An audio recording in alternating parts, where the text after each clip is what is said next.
All right, welcome to today's episode of Tomorrow's Leader. I am John Laurito, your host, where we dive deep on all things leader related to leading yourself and leading other people. So today we're going to continue our conversation around tomorrow's leader. What is tomorrow's leader all about? Because I do get that question a lot of times. What do you mean? Well, what I mean is tomorrow's leader is a highly versatile leader who is adept at attracting and developing top A-list talent and influencing the right actions, the right behaviors toward a very compelling vision. That's it. That's it in a nutshell. That's it in a sentence. There's more to it. There's more legs to it, so to speak. But if I were going to say a sentence to describe tomorrow's leader, that's what it's about. Versatile. That's very key. Today, we're going to talk about one part of this, and that was the last part of that sentence, and that's influence. I get that question all the time. Hey, how do I get people to do what I want them to do? Okay, well, that's another way of asking, how do you gain more influence? And it's not as easy as people think, but in some ways, it may be a little more obvious than some people think. Obvious is not always easy. So when I think about what are the most influential leaders that are out there, it really comes down to the combination of three things. One is they have the trust of their people. They have earned trust. Their followers trust them to guide them the right way, tell them the right things to do, and help them make their lives better. Secondly, they have earned a tremendous amount of respect. Not demanded, they've earned it. And to get respect, you've got to give respect. So they have trust and respect. And then the third piece of this, which is really critical, is communication. From that leader, I've seen leaders that actually have the trust and have the respect. So they have the foundation for really good influence, but they don't ask anything of their people. They don't communicate what's expected. They don't communicate what it looks like to win, or what they should be doing, or what the standards are. They're missing that part, or they don't do it enough, or they don't do it well enough. All three of those have to exist. So let's talk about some of the components to building trust and respect, and in particular, trust. Trust really comes from a few things. One is it starts with transparency. I talked a little bit about a couple episodes ago about change.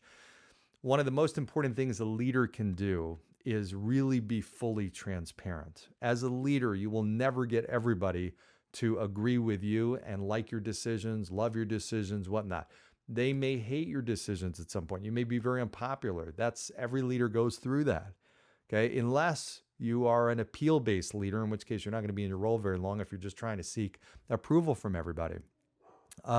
Ultimately, what it comes down to is you have to be very transparent, which means, and I used to tell people all the time, listen, you may not agree with my decision, you may not like it, but you'll understand why I made the decision. So I'll explain the why behind it.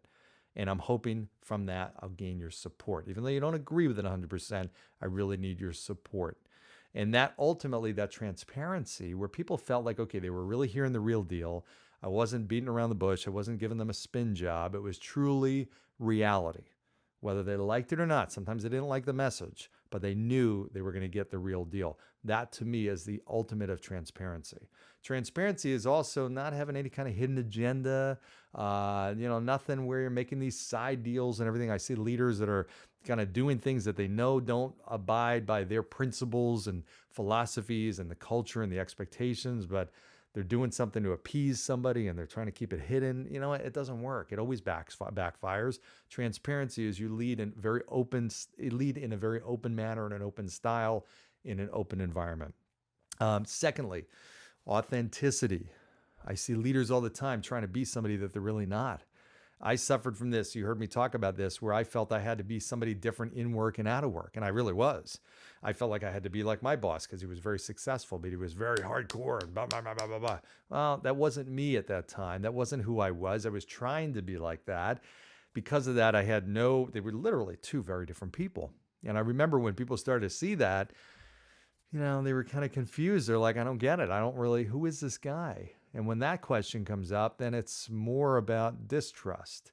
And there's defensiveness and protectiveness and guardedness that comes up. That's not good. Being authentic is key. When I was truly authentic and brought my real self into the workplace, you know what? My results went up. My followership went up. My influence went up. My respect level went up.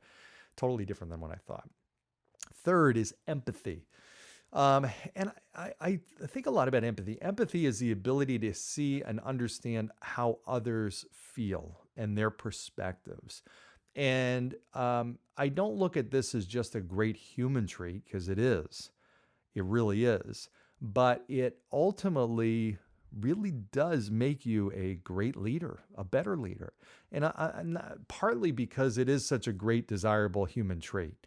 And it draws someone in and helps them develop a relationship with you. But just think about it from a leadership standpoint. If I can understand how my people feel and what they're thinking and see it from their perspective, it actually can help me lead them better, because I do have an understanding of their perspective. I do know what negative self-talk is filling their head. I do know why they're hesitant to take action on some things, because I've taken the time to understand them. Leaders miss this all the time. I know leaders that actually look at empathy as like a weakness. I'm blown away by that. What? Empathy is critical, and tomorrow's leader has empathy. They are an empathetic individual, and their leadership is that much better because of it.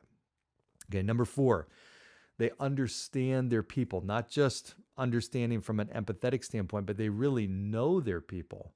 They know their goals. They know where they want to go.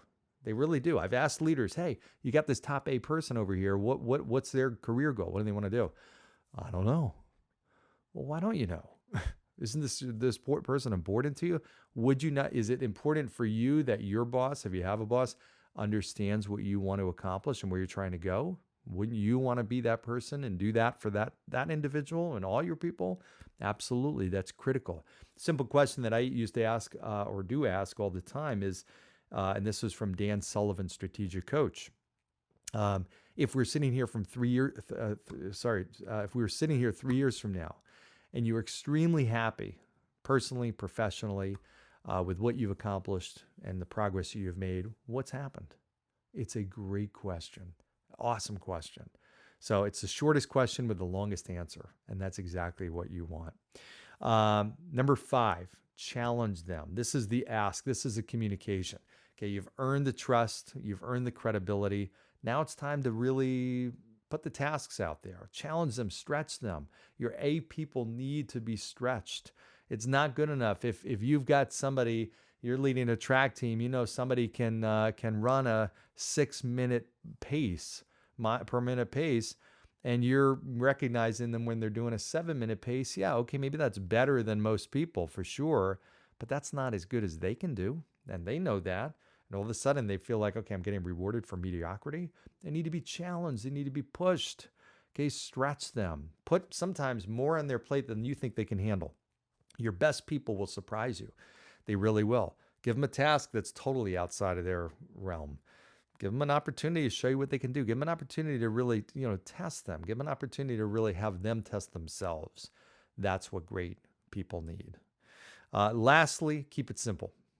Nothing worse than a leader that really makes things confusing or overwhelming, because ultimately then it's paralysis by analysis, right? I got so much, you're asking me to do too much. I go, I don't understand it. You ultimately need to break it down to a really easy to understand methodology. Hey, listen, a great book out there, The One Thing by Gary Keller. The magical question, I'll say this twice because it's such a powerful question. The magical question you can ask yourself and other people. What is the one thing that I can do or you can do today that by doing it, it makes everything else either easier or unnecessary? Let me say that again. What's the one thing that I can do or you can do today that by doing it, it makes everything else easier or totally unnecessary? It's a beautiful question, right? It helps you really simplify things. There always is one thing. Absolutely. What's the one thing? Simplify, keep it simple, stupid, and you've got a magic formula there for helping influence people to do the right things. It's not just about gaining the trust and respect, but it's about really asking them and giving them the direction and the picture of what does it look like to succeed, what actions and behaviors will get you to your goals. All right, so I hope this was helpful for you today. Again, in the spirit of keeping it simple, what's one thing you can take out of today that you can implement today that will help make everything else either easier or totally unnecessary? That's my ask and my challenge to you. So, hope you've enjoyed this. Stay tuned for more good stuff, more episodes coming your way. As always, make sure you subscribe, share this, comment, all that kind of good stuff, and go down below and review. Hit the 5 stars and let me know what you think of this episode as well as the others. Thanks for your help, your support. I look forward to seeing you next time. Thanks, everybody.